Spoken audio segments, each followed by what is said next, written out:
Le drame s'est produit ici entre la RDC et le Rwanda quand un soldat de l'armée congolaise a ouvert le feu sur des policiers rwandais commis à la petite barrière.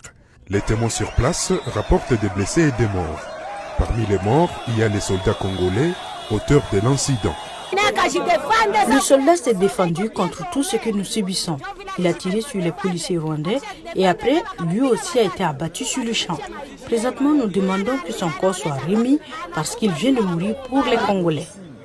Quelques heures après la fusillade, l'armée rwandaise a appelé le mécanisme conjoint de vérification élargie à enquêter sur l'incident.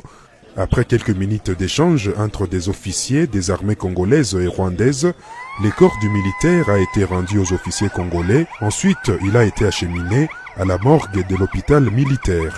Cette situation a alerté les habitants de la ville de Goma, certains suggérant aux autorités de ne pas avoir recours à la guerre.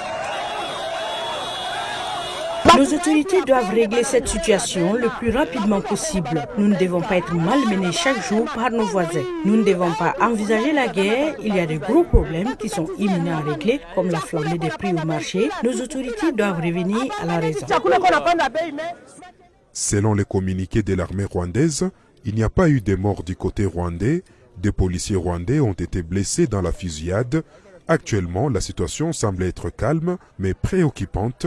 Les frontières ont été exceptionnellement fermées rapidement dans la journée et les Congolais vivant au Rwanda ont commencé à quitter le pays avant midi ce vendredi. Sanem Netizaidi pour VOA Afrique, Goma.